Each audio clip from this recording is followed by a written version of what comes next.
I spent years convinced that if I just worked hard enough, I could outrun the feeling that I was falling behind. It lived in the quiet moments, staring at the ceiling at 2 in the morning, letting important emails sit in drafts for days, the knot in my stomach every time I had to hit publish, terrified that a single typo or poor reception would unravel everything I had built. Every mistake landed like a final verdict. In this headspace, a missed deadline or a small error transformed into irrevocable evidence of a flawed character. So I compensated. I kept my calendar packed.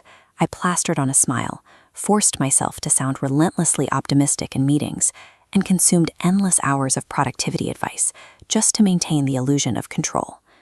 This constant obsession with proving my worth built a high-walled prison of anxiety.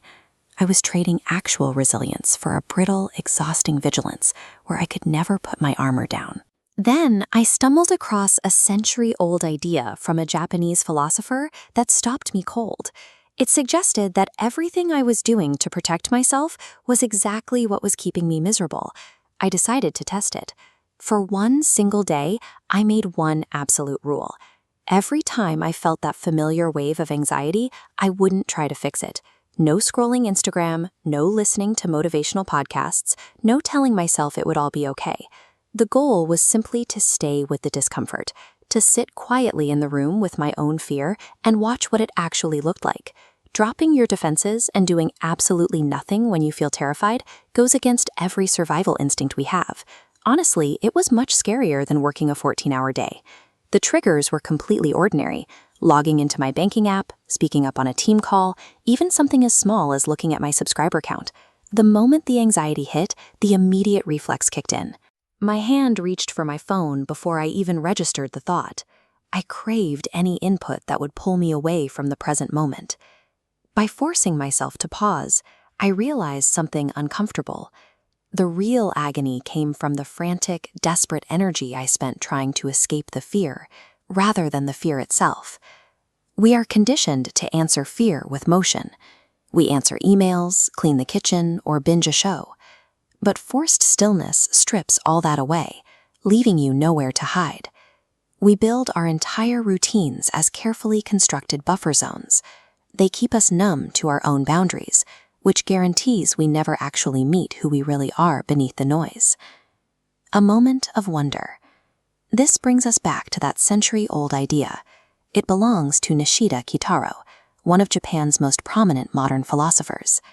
He spent his life exploring the exact space where human consciousness meets reality. Nishida argued that our authentic self remains hidden when life is easy. When everything is going our way, we are mostly just performing a role.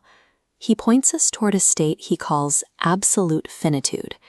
This is the jarring, terrifying collision with our own limitations. The moment we can no longer outrun our weaknesses, our potential for failure, or the cold fact of our own mortality. Instead of treating those limits as embarrassing obstacles to conquer, Nishida frames them as the only doorway through which a genuine self can actually emerge. That afternoon, I sat in silence and finally let myself imagine the absolute worst. I pictured the channel failing completely. I pictured the people I respect looking at me with pity. I pictured reaching the end of my life without ever achieving the things I had planned. Then, something strange happened. When I stopped arguing with the nightmare and simply accepted that it could happen, the tension drained out of my shoulders.